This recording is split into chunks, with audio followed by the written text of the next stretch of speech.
من شرور أنفسنا ومن سيئات أعمالنا من يهده الله فلا مضل له ومن يضلل فلا هادي له وأشهد أن لا إله إلا الله وحده لا شريك له وأشهد أن محمدا عبده ورسوله أما بعد میرے بھائیو، آج میں چاہتا ہوں کہ آپ کے سامنے اسوہ نبی صلی اللہ علیہ وسلم سے یہ بات سامنے لاؤں کہ شیطان بہرحال سب سے زیادہ دشمن ہے ایمانداروں کا، اور اس کی کوشش یہ ہوتی ہے کہ کوئی ایمان کی طرف نہ جا پائے، اور اگر ایمانداروں کا کوئی گروہ مل بیٹھے اور جل جائے تو اس کے بعد کسی نہ کسی طرح سے ان کے اندر فراق پیدا کرو، لڑائی جھگڑا ہو تاکہ ان کی جمعیت منتشر ہو جائے۔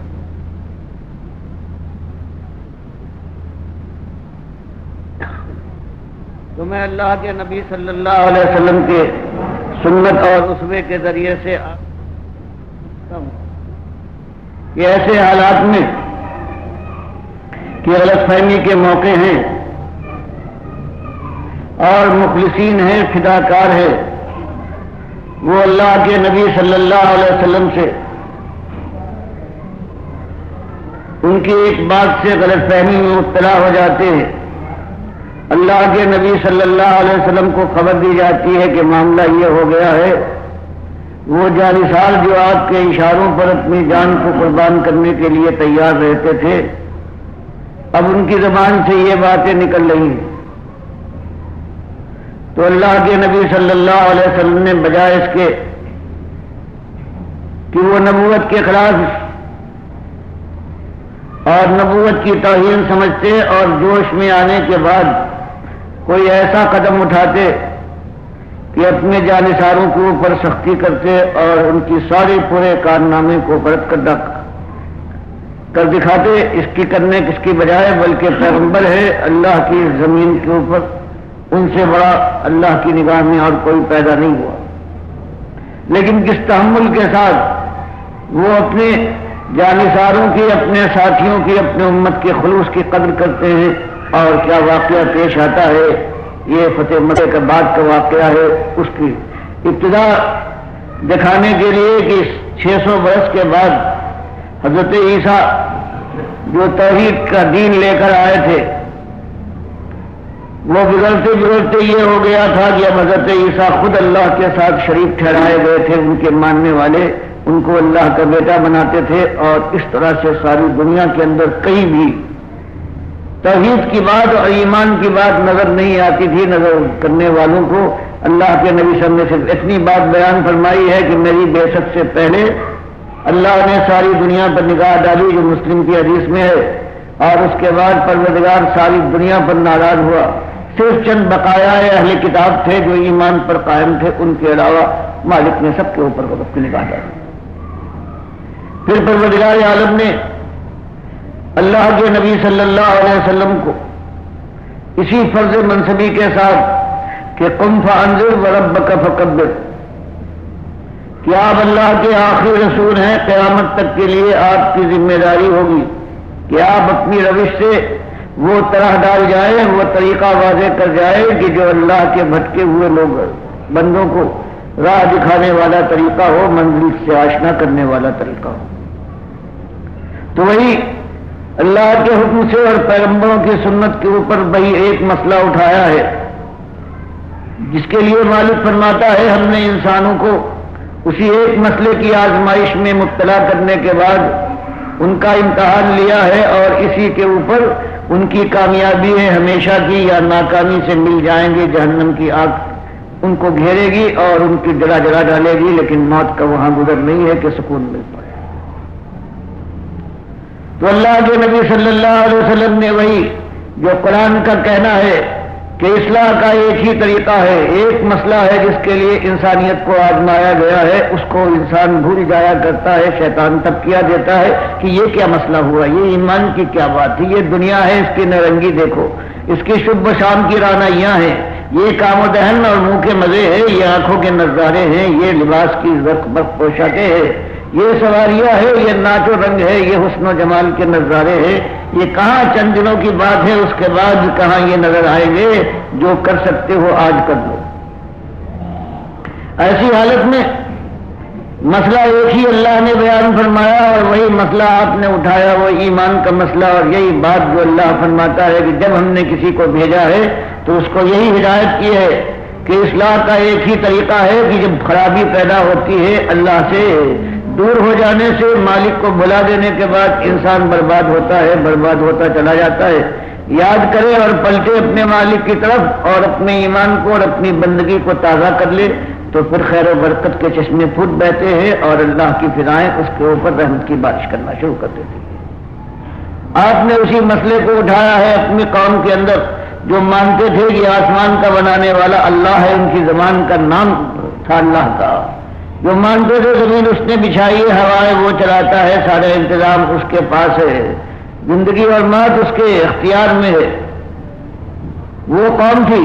لیکن اس کے ساتھ اس نے وہی ایمان کے ساتھ وہ ظلم کیا تھا، وہی شرک کا ظلم کہ اللہ کے ساتھ اللہ کے نام دوسروں کو دیے تھے، پروردگار کی طرح سے ان کو پکارا تھا اور زیادہ خوشی اور خوشحالی اور کے ساتھ پکارا تھا، اس لیے کہ خیال یہ تھا کہ یہ ہے، یہ اس سے قریب کر دیتے ہیں، اب اس کو ان لوگوں کے ہاتھ میں بانٹ دی ہے پروردگار نے اپنی کائنات کی فرما روائی، یہ اس کے محبوب ہیں، اب یہ چلاتے ہیں، وہ ہے تو ضرور ان کا لیکن براہ راست مداخلت نہیں کرتا، تو اس لیے جو ان کے معبود تھے اب ان کا چرچا تھا۔ اللہ کے نبی صلی اللہ علیہ وسلم نے جب یہ آواز اٹھائی ہے کہ قولوا لا الہ الا اللہ تفلحوا، کہ قوم کے لوگوں اللہ کو اپنے الہ کے متعلق کہہ دو کہ وہی ایک الہ ہے اور تم الہ کو کے متعلق جانتے ہو، تمہاری اپنی زبان ہے کہ جو خالق ہو اور مالک ہو، جو ایک حقدار ہو بادشاہی اور حکومت کا، سب جس کے چاکر ہوں اور سب کے محتاج اور اس کے سب محتاج اور اس کے نیچے ہوں، وہی الہ ہے، حکمرانی اس کو زیب دیتی ہے اور قانون اس کا حق ہے، بندگی اس کی ہونا چاہیے، کہا اس کا چلے گا، حرام و حلال کی قید اس کی مانی جائے گی، اس کے سامنے تم کو جانا ہے۔ تو وہ کہتے تھے کہ آخر آپ ہم کو کس چیز کی طرف بلاتے ہیں جو آپ کہتے ہیں ہم سب مانتے ہیں؟ اللہ کے نبی سے فرماتے ہیں بس ایک بات کہ تم چاہے یہ مانو لیکن اس کے ساتھ تم نے اپنے وسیلے اور واسطے بنا لیے ہیں، ان کے ذریعے سے پہنچتے ہیں، براہ راست اس تک پہنچنا ممکن نہیں ہے، اور یہ بااختیار مقرر کر دیے گئے ہیں، ان کے پاس سب کچھ ہے، تو پھر اب ان سے تعلق ہونا چاہیے۔ تم نے اپنے مالک سے اپنا رشتہ کاٹ کر ان سے جوڑ لیا ہے، ان کو تم نے مالک سے زیادہ اپنا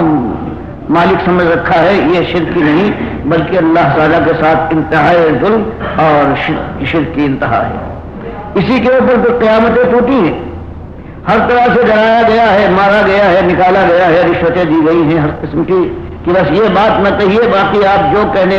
کو کہیں ہم ماننے کو تیار ہیں۔ اور مسائل بھی تو بے حساب ہیں، آخر آپ کی قوم کس طرح سے اس پریشانی کی زندگی گزار رہی ہے، سوائے چند لوگوں کے باقی نہ زمین ہے جس کی کاشت کی جا سکے، نہ باغات ہیں، نہ یہاں بارش ہوتی ہے، اور پیٹ کی آگ میں جلتی ہے آپ کی امت کی اکثریت، اس کے لیے کچھ کیا جائے تو بات بھی ہے۔ یہ غلاموں کا مسئلہ نہیں کہ آپ کو نہیں بلاتا، اور کیا یہ غلامی جو اپنا ملک ہے اور اس کے شمال میں کتنا ملک کا حصہ ہے جس کو عیسائیوں نے ہتھیا لیا ہے،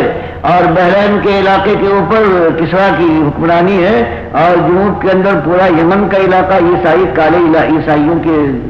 زیر ماتحت ہے، اور اس کے علاوہ کتنے مسائل ہیں۔ اب یہی ایک مسئلہ آپ کے پاس رہ گیا ہے، آپ یہ کیجئے کہ ایک چیز قرآن غیر ھذا اور بدل ہو۔ ہم آپ کو اب بھی سمجھتے ہیں محبت کی نگاہ کہ ہماری آپ بھی اٹھتی ہے، لیکن ہم مجبور یہ ہیں کہ آپ نے یہ مسئلہ اٹھایا ہے، یہ ایمان اور بے ایمانی کا مسئلہ۔ آپ اس قرآن کو جو کہتے ہیں اللہ کی طرف سے آیا ہوا قرآن ہے، اس کے اندر یا تو دوسرا قرآن لے آئیے جس میں ہماری ان حضرات کی توہین اور ان کے ساتھ گستاخی نہ ہو، یا جہاں جہاں ایسا معاملہ ہے وہ بدل دیجیے، باقی ساری باتیں ہم ماننے کو تیار ہیں، آپ کے اوپر ہمارا اعتماد ہے، ہماری آنکھوں کے تارے ہیں۔ لیکن اللہ کے نبی صلی اللہ علیہ وسلم کا کہنا تھا یہ میری اپنی بات نہیں ہے، میں خود اس کا پابند ہوں، یا اللہ نے مجھ پر حکم کے ذریعے سے وحی کے ذریعے سے اسے اتارا ہے، اور میں بھی مسئول اور اس کا پابند بننے والا ہوں اور الگ نہیں ہوں، اس میں تبدیلی کا کوئی امکان نہیں، اور اگر کبھی میں اس طرح سے تبدیل کرنے کی کوشش کروں تو وہ دن تو بہرحال آنے والا ہے کہ اللہ کی بارگاہ میں اس سے باز و پرس ہوگی، اور اللہ کا عذاب ایسا عذاب ہے کہ کوئی مجھے نہ بچا سکے، عذاب عظیم ہے۔ یہ باتیں ہوتی رہی اور برابر چوٹے کھاتے رہے۔ کتنے ہیں جوان مرد کہ وہ سنا ہے انہوں نے، اور آخر میں ایمان لانے کے بعد اپنی جوانی کی ساری امنگوں کو انہوں نے تج دیا ہے، اور اپنی جوانی اور اپنی ریاست اور اپنے خاندان کی بڑائی کا جو معاملہ تھا وہ سارے خیالوں کو انہوں نے پاش کر ڈالا ہے اپنے ایمان کی ٹھوکروں سے، اور پھر ہجرت کی ہے انہوں نے، حبش کی طرف گئے ہیں جوان مرد، اور کتنے ہیں کہ مکے میں رہ گئے ہیں، کبھی آگ سے جلائے جا رہے ہیں، کبھی پتھراؤ ہو رہا ہے، کبھی گھسیٹے جا رہے ہیں، کبھی نیزہ مار کے شہید کیے جا رہے ہیں، کیا ڈبکیاں پانی میں دے جا رہی، سب کچھ انہوں نے برداشت کیا ہے۔ پھر ہجرت کا موقع آیا ہے، مدینے کی طرف ہجرت کر جاتے، پھر اس کے بعد یہ بھی 13 سال یہ گزرے ہیں، اور اس کے بعد پھر جنگیں شروع ہو جاتی ہیں اسی ایمان کے لیے، اور ایمان کے مقابلے میں یہ بے ایمان ہر طرف سے نمبر کراتے ہیں۔ آج بدر ہے، کل احد ہے، آج خندق ہے، اس کے بعد کبھی صلح حدیبیہ ہو رہی ہے، اور پھر 8 ہجری یعنی 21 سال کے قریب یہ دعوت کے کبھی خیال بھی نہیں تھا 21 سال کے بعد یہ دور آ جائے گا کہ ایک آواز سے یہ اللہ کے دین کی بات اٹھی تھی، اور پھر اس کی مخالفت میں زمین اور آسمان نے قلابے ایک کر دیے تھے، لیکن اس کے بعد یہ 21 سال کے بعد یہ ہوا ہے کہ اللہ کے نبی صلی اللہ علیہ وسلم اپنے 10,000 مجاہدوں کے ساتھ مکے کے اوپر طرف بڑھتے ہیں، اور رمضان کے مہینے میں مکے کو فتح کرنے کے بعد پھر اس طرح سے جب داخل ہوتے ہیں، فاتحانہ داخل ہوتے ہیں، تو حال یہ ہے اللہ کے شکر میں کہ اپنی اونٹنی پر بیٹھے ہوئے ہیں، اور بجائے اس کی اکڑ کر اور شان کے ساتھ سینہ پھلا کر دنیا کی طرف متکبرانہ نگاہ ڈالیں، آپ کا عالم یہ ہے کہ اللہ کے احسان کا خیال کرنے کے بعد کہ مالک سب کچھ تو نے کیا ہے، آپ کی پیشانی جھکی جا رہی تھی کہ کجاوے کی پشت سے لگی جا رہی تھی کہ اللہ اس طرح سے اس پر بیٹھے ہوئے ہیں کہ مالک یہ تیرا احسان ہے، یہ میرے بس کی بات نہیں ہے، نہ میرے ساتھی کچھ سکتے تھے۔ اس کے بعد پھر معاملہ آیا کہ جو لوگ مکے کے سردار اور ہمیشہ جنہوں نے دشمنی کی تھی اب وہ پریشان ہیں کہ اب معلوم نہیں کیا ہو، اب نکلنے کی تیارہ بھی نہیں ہے کہ اپنی فوج کے نرغے سے نکل جائیں، اور یہ اعلان بھی سن چکے ہیں کہ جو اپنا گھر بند کر لے وہ محفوظ، جو خانہ کعبہ میں چلا جائے اس کی جان محفوظ، اور جو ابو سفیان ابن حرب جو اللہ کے اتنے بڑے دشمن تھے اب ایمان لانے کے انداز سے وہ اپنا گفتگو کر رہے تھے کہ ان کے گھر میں جو داخل ہو جائے اس کو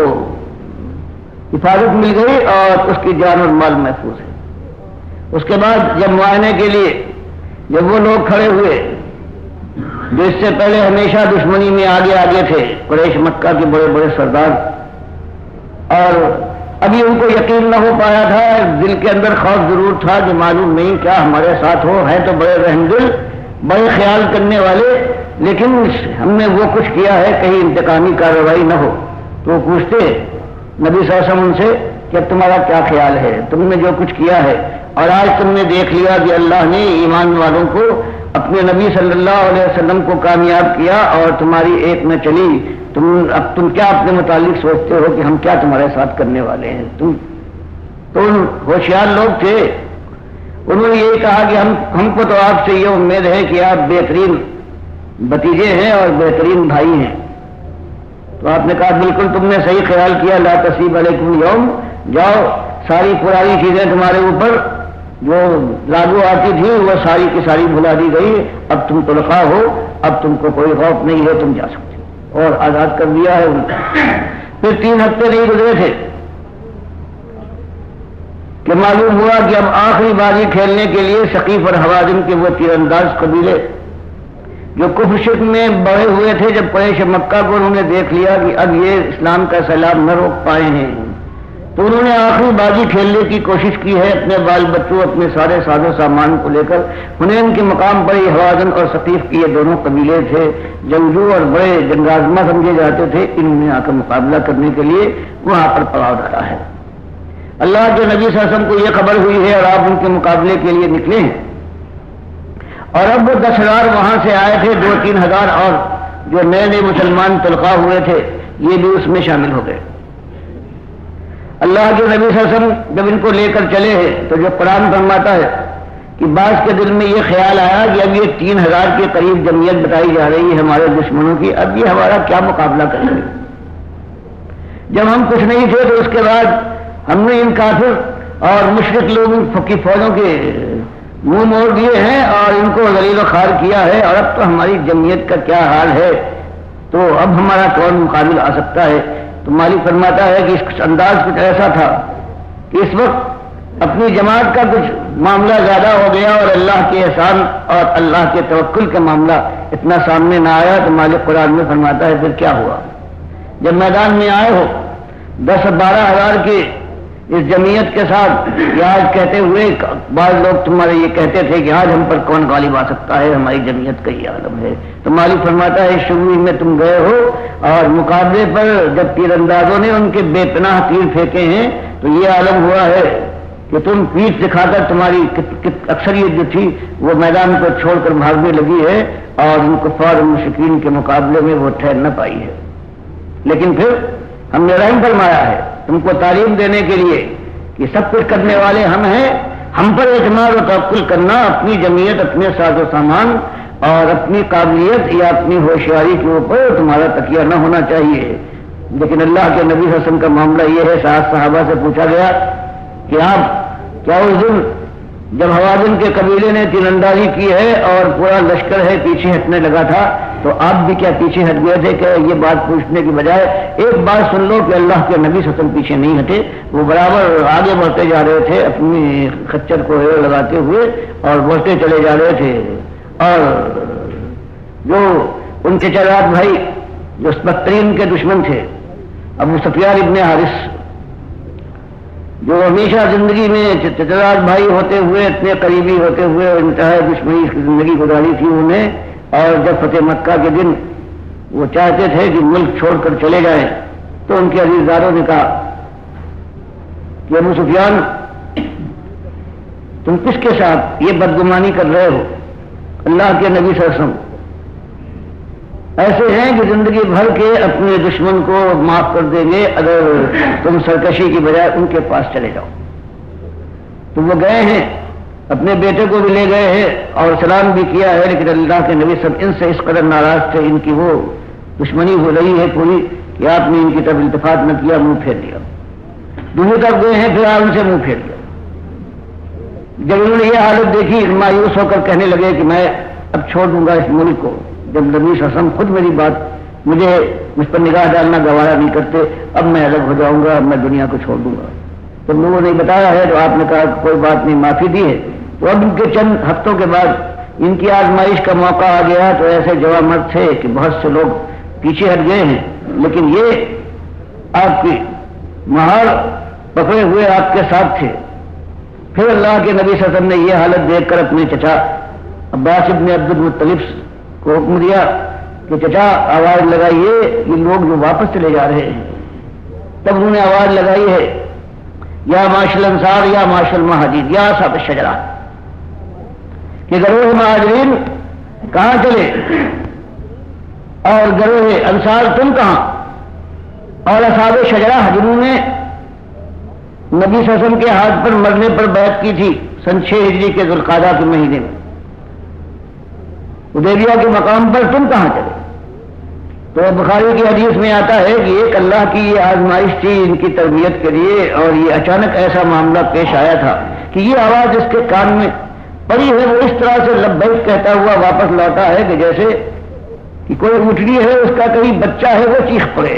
تو وہ اتنی بے قرار ہو کر دوڑتی ہے اپنے بچے کی طرف۔ اور اس طرح سے یہ صحابہ کرام، یہ انصار و مہاجرین تھے، اصحاب الشجرہ تھے، کہ ان کے کان میں یہ جیسے آواز پڑ گئی ہے وہ واپس لوٹے ہیں، اور پھر اس کے بعد بازی الٹ گئی، اسی وقت اللہ نے رحمت فرمائی ہے۔ اور وہی یہ قبیلے والے جو حوازن اور ثقیف کے لوگ تھے، 3000 کی تعداد تھی، اپنے بال بچوں، اپنے مویشیوں، ہر چیز کے ساتھ یہ لے آ گئے تھے تاکہ ان کی وجہ سے وہ میدان سے فرار کی صورت میں دیکھیں، تو لیکن سارے کے سارے تھے قیدی بنے ہوئے کھڑے ہوئے تھے، اور ان کا سارا مال و اسباب تھا، جمع تھا۔ اللہ کے نبی صلی اللہ علیہ وسلم نے یہ کہا کہ اب جو باقی لوگ جو بھاگ کے گئے ہیں وہ طائف میں انہوں نے پناہ لی ہے، تو یہ جو مال غنیمت ہے اور یہ قیدی ہیں، یہ جیرانے کے مقام پر یہ ٹھہرے اور میں اس کے بعد آ کر فیصلہ کروں گا طائف کی جنگ کے بعد۔ تو آپ نے طائف کا محاصرہ کیا ہے اور وہ محاصرہ انتہائی سخت تھا۔ 2 ہفتے کے کچھ زیادہ بھی گزر گئے ہیں اور فتح ہونے کو نہ آیا۔ آپ کی طرف سے اعلان کر دیا گیا کہ جو غلام ہے اور تو کوئی نہیں، اگر ایمان لا کر ہمارے پاس کسی طرح سے پہنچ جائے وہ آزاد ہو جائے گا۔ تو ابو بکرہ رضی اللہ تعالیٰ ان لوگوں میں شامل ہیں کہ وہ اس طرح سے اس سے فائدہ اٹھایا ہے اور آ کر یہ مل گئے ہیں اور اس طرح سے آزادی انہوں نے حاصل کر لی ہے۔ عبداللہ ابن عمر رضی اللہ تعالیٰ عنہ کہتے ہیں کہ جب اس حالت کے بعد ایک دن اللہ کے نبی صاحب نے فرمایا کہ اب واپس چلیں گے محاصرہ اٹھانے کا، تو صحابہ کرام نے کہا کہ ابھی بغیر فتح کیے ہوئے، حالانکہ تکلیف پر تکلیف ہو رہی تھی، تو اللہ کے نبی صاحب نے بجائے اس کے کہ اپنا نافذ کرتے کہا اچھا ٹھہر جاؤ، نہ جاؤ، تو تمہاری رائے، اپنی رائے جو ہے اسی پر قائم رہو، ایک دن اور رہے اس کے بعد اور زیادہ تکلیف پہنچی صحابہ کرام کو۔ تب دوسرے نبی سے فرمایا کہ ہم محاصرہ اٹھا کر واپس چلتے ہیں، تب کوئی نہیں بولا تو آپ مسکرائے، کل یہ تیزی تھی، آج وہ حالت دیکھنے کے بعد کوئی بولنے والا نہیں، اللہ کی مرضی یہی تھی، خود وہ آپ سے آپ آ کر ایمان لے آئے ہیں وہ لوگ اللہ کی غرض۔ اب جب جیرانہ پہنچے ہیں آپ تو وہاں پر مال غنیمت کی تقسیم آپ نے فرمائی، اور اس کے بعد قریش مکہ کے وہ سردار جو اس سے پہلے اسلام کے بڑے دشمن تھے، اب ابھی چند ہفتے پہلے ایمان لائے تھے، ان کے دل کو رکھنے کے لیے، تعلیف قلب کے لیے ان کو بڑے بڑے عطیے دیے، کسی کو 100 اونٹ، کسی کو بکریاں دی، اس طرح سے۔ اور انصار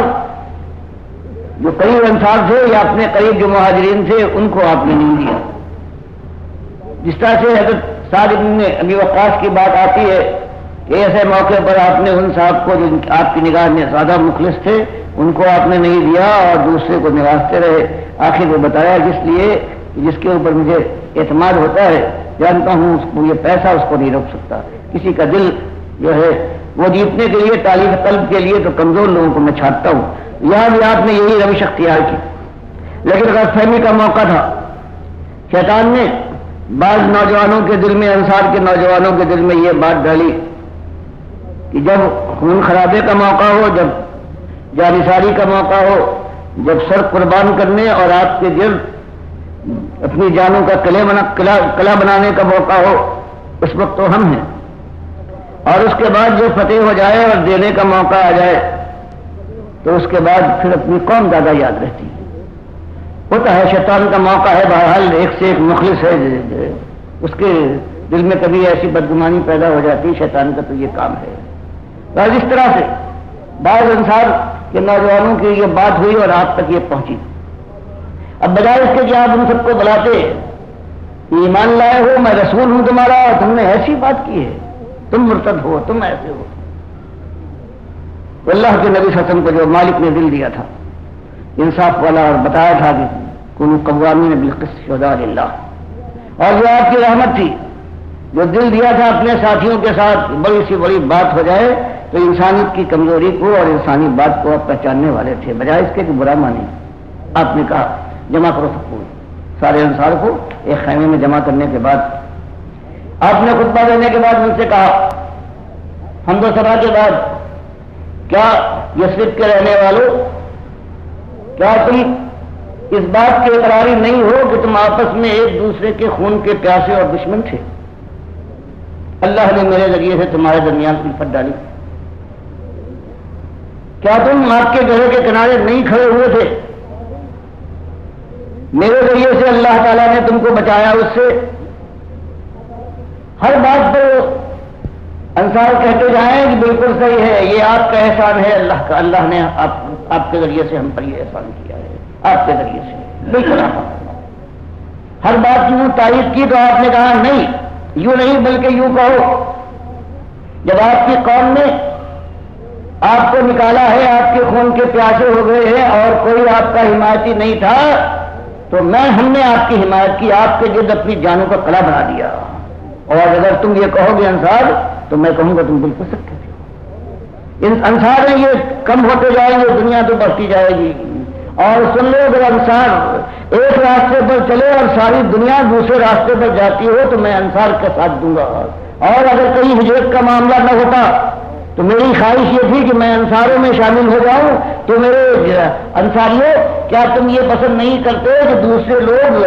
اونٹ لے کر جائیں، گائے اور سونے اور چاندی لے جائے، اور تم اپنے ساتھ اپنے نبی محمد صلی اللہ علیہ وسلم کو لے جاؤ؟ یہ اس کا کہنا تھا کہ چیخ پڑے ہیں کہ ہمیں اس کے علاوہ ہمیں کچھ نہ چاہیے. اور روتے روتے ان کے آنسوؤں سے داغیاں ان کی طرف ہو گئی ہیں، ان جوان مردوں کی بدروحت کے سرماؤں کی. تو یہ موقع ہوتا ہے. اللہ کے نبی صلی اللہ علیہ وسلم کا طریقہ یہ نہیں ہے کہ اس کے بعد کوئی بات ایسی آ جائے، کوئی ہمارے یہاں بزرگ ہے یا کسی موقع پر ہمارے ساتھ کوئی امر میں سے ہے، کوئی ناظم ہے یا امیر ہے، کوئی ایسی بات ہو جائے اور کہیں اس کے خلاف کوئی بات غلط فہمی ہے کسی بھائی، تو اس کے معاملے یہ نہیں ہوتے کہ اس کے پیچھے پڑ جاؤ اور اپنی انا کو انسان کو خیال. اب انا اگر ہونا ہوتی تو سب سے زیادہ مستحق جو ہے وہ اللہ کے نبی ہو سکتے ہیں صلی اللہ علیہ وسلم پر، جس کے اوپر مومن ایمان لاتا ہے، کلمہ پڑھتا ہے، اس میں شامل کرتا ہے اللہ کے رسول ہے اور اللہ کے بندے ہیں. تو ان کا طریقہ آپ دیکھیے کس طریقے سے وہ قدر کرتے ہیں، پہچانتے ہیں کہ معاملہ کیا ہے. انسانیت کی جو کمزوری ہوتی ہے وہ ان کی نگاہ میں ہے. تو بجائے اس کے کہ اپنی کوئی بڑائی کے اندر آ کے اگر وہ چاہتے تو یہ بھی کہہ سکتے تھے کہ بالکل سب کچھ تم نے یہ باتیں نکالی ہیں، تم یا تو منافق ہو اور یا مرتد ہو گئے ہو. لیکن آپ نے کس انداز سے یہ بات کہی ہے. تو آپ کے سامنے اس کی بات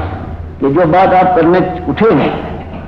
اللہ نے اس کی توفیق دی ہے، اس کے عزم ارادے ہیں. بہرحال جو سیرتیں اور جو بات جو ہے وہ تو اس سے کہیں مقام نہیں ہے. اس کا جو صحابہ اور اللہ جن کا سردار ہو، جن کا رہنما ہو اللہ کے رسول آخری رسول. لیکن بات جب اٹھائی ہے اور اللہ سے توفیق مانگی ہے، جہنم سے بھاگنے کا دل کے اندر سودا ہے اور جنت کے حصول کے لیے اگر جان لگانے کی تمنا اور آرزو ہے تو اس کے بعد پھر ایک ہی چیز ہے، یہ کام اسی طرح سے ہوگا، انہی انداز پر ہوگا، انہی معیار پر ہو سکے گا کہ جو قرآن و حدیث کا معیار ہے اللہ کے نبی صلی اللہ علیہ وسلم نے. اور آپ کے ساتھیوں نے یہ کام جس طرح سے کیا ہے، جو داغ ویل ڈالی ہے کہ سب کچھ ہو رہا ہے، اللہ کے نبی صلی اللہ علیہ وسلم کی گردن کے اوپر چادر ڈال کر گلا گھوٹا جا رہا ہے، کوئی پتھر اٹھا کر آپ کو سر کو چلنے کو آگے بڑھ رہا ہے، کسی کا حال یہ ہے کہ ہڈی ڈال دی ہے، کوئی مار رہا ہے. اور اس کے بعد صحابہ کرام کو صرف یہ حکم دیا گیا ہے کفو ایدیکم واقیموا الصلاۃ. ابھی وہ موقع نہیں آیا ہے، ورنہ یہ جواب نے اپنے بال بچوں کو یہ قربان کر دیتے اور اسی وقت جنگ پر پل پڑتے کہ کچھ ہو جائے. اللہ کے نبی صلی اللہ علیہ وسلم کے ساتھ یہ معاملہ، لیکن کہہ دیا گیا کہ نہیں، برداشت کرو اور یہ دعوت کا مقام ہے، اس کے اندر پھر انتقام کا معاملہ نہیں ہے، بلکہ چوٹے کھاؤ سہلاب اور اس کے بعد زخم کھاؤ اور اس کے بعد شیرانہ وار چاٹ جاؤ. اور جب موقع آئے گا اس کے بعد جب تلوار یا فولاد کا موقع آئے گا تو فولاد تو رسولوں نے اٹھایا ہے. آخر کار اللہ تو یہی فرماتا ہے لقد ارسلنا رسولنا بالبینات وانزلنا معهم الکتاب والمیزان لیقوم الناس بالقسط وانزلنا الحدید فیہ بأس شدید ومنافع للناس وليعلم الله من ينصره ورسوله بالغیب ان اللہ قوی نصیر. یہ ایک آیت ہے سورہ الحدید کی. یہ فرمایا یہ راستہ جو ہے یہ دعوت کا معاملہ ہے. اس دعوت کے معاملے میں اس کے بعد پھر ہمت کے ساتھ چوٹے کھاؤ اور سب کر جاؤ تو اللہ کا شکر ادا کرو کہ ہاں صحیح معنی میں دعوت کا یہی معاملہ ہے، یہی ہونا چاہیے. تجارت نہیں ہے کہ مال بھی بڑھتا ہوا دیکھو کہ ہر لمحے بڑھتا جائے اور دنیا کے اندر اپنی جگہ اور مقام بھی آگے بلند بالا ہوتا جائے. تو اسی لیے اللہ نے فرمایا کہ یہی ہم نے بھیجا ہے. آخر کار ایک انتہا ہے. دعوت کے بعد ہم نے پیغمبروں کے رسولوں کو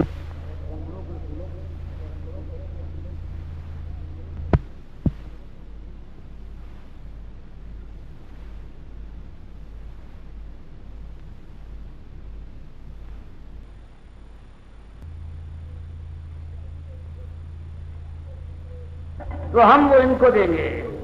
تو یہ ایک ہے مسئلہ آج ہمارے سامنے بھی ہے. آج سب سے بڑا مسئلہ یہ ہے کہ یہ بات نہیں ہے کہ ہم کوئی نئی بات نکال دیں. بس بات وہ ہے کہ ہم کہتے ہیں وہی 1400 برس پرانی بات جو پہلے گزر چکی ہے اس کو واپس کرو.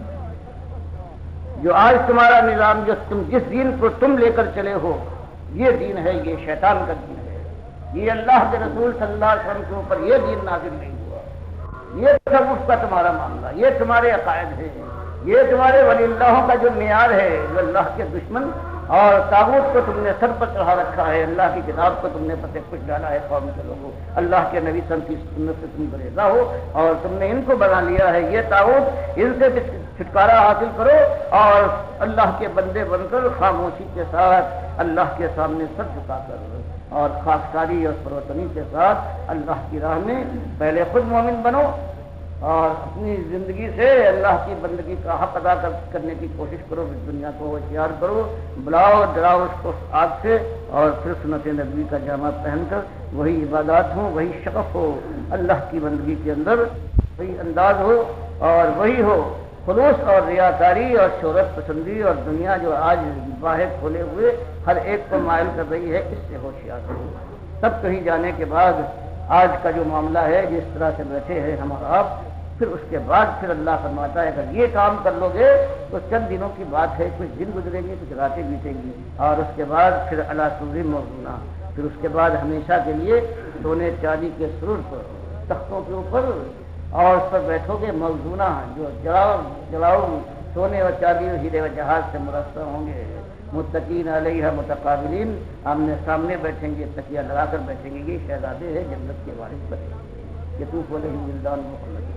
اور پھر جو بہاریں ہیں ان پر ٹوٹ کر برسیں گی اور اپنا سب کچھ ان پر مشتمل کر دیں گی۔ جوانی کے اندر ہر لمحہ ازدیاد، حسن و جمال میں بڑھوتی کا عالم یہ ہے کہ مسلم کی حدیث میں کہ اللہ کے دربار میں جو وہاں کا ہفتہ ہوگا وہاں ہر جمعے کو جائیں گے، اللہ کے دربار میں اور کوئی بھی ایسا نہیں ہوگا جس سے اللہ براہ راست خطاب نہ کر چکا ہو۔ جب وہ واپس آئیں گے تو معلوم ہوا وہاں بھی یہ مرد اور عورتوں کا یہ اختلاط جو یہاں ہو رہا ہے صحابہ المہم والا، یہ وہاں بھی نہیں ہوگا۔ جب گھر آئیں گے تو ان کے بیویاں وہ کہیں گی جو آپ یہاں سے گئے تھے تو آپ کا حسن جمال کیا کہنا، لیکن اب جب آئے ہیں تو کہیں اس سے بڑھ گیا، تو وہی جواب دیں گے آنے والے یہ جنتی مرد کہ تمہارا بھی یہی حال ہے، تم کو چھوڑ کر گئے تھے تب بھی تم حسن جمال میں تمہاری انتہا تھی، اب تو کچھ اور زیادہ ہو گیا۔ تو یہ معاملہ ہے، یہ اس طرح سے حاصل نہیں ہوگا کہ ہاتھ پر ہاتھ دھرے بیٹھے رہے یا نعرے لگ رہے ہوں، مجمع ہوں، اسلامی قافلہ جا رہا ہے، بڑھ رہی ہے مسلم فوج جیسے دریا جیسے موج، اس میں شامل ہو جائیں، نعرے لگا رہے ہیں یا علی کے نعرے ہیں یا رسول مدد یا غوث کا، یہ لوگ نہیں، بلکہ اس کے مقابلے میں اللہ کے دین کی بات اٹھاؤ۔ ہاں پھر چوٹے پھر مار کھائی جائے گی، پھر گالیاں پڑیں گی، پھر ایک ایک گلی ہے جس کے اندر داخلہ ہوگا ممنوع ہوگا، اور پھر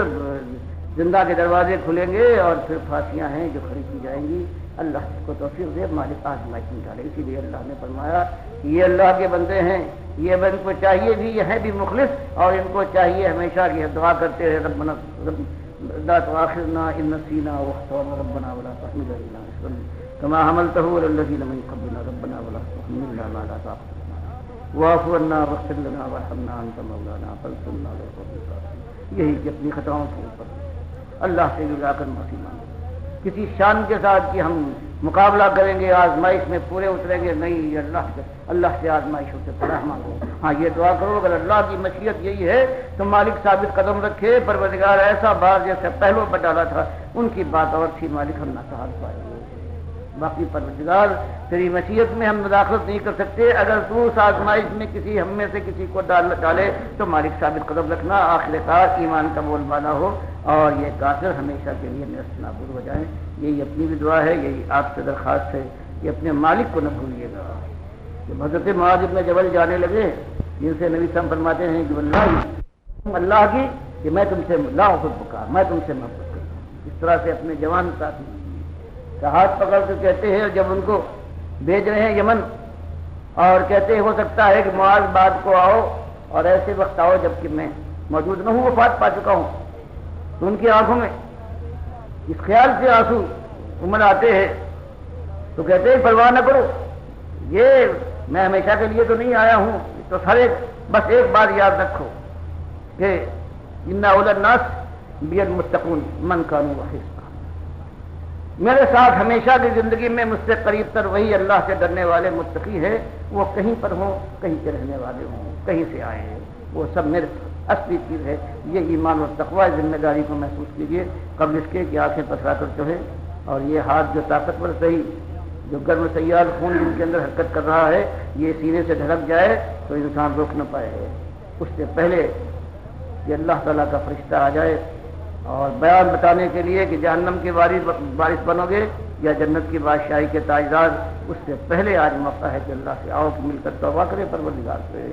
اور اللہ سے توفیق مانگے ایمان کے ساتھ یہ کلمہ پڑھتے ہوئے کہ اللہ تعالیٰ تو اکیلا مالک ہے اور تیرے آخری رسول صلی اللہ علیہ وسلم کی سنت ہماری سنت ہے، اور اس راستے پر گامزن ہوں گے، اور جہنم کی آگ سے مالک ہم کو بچا دے اور اپنی جنت کی رحمتوں میں داخل کر دے۔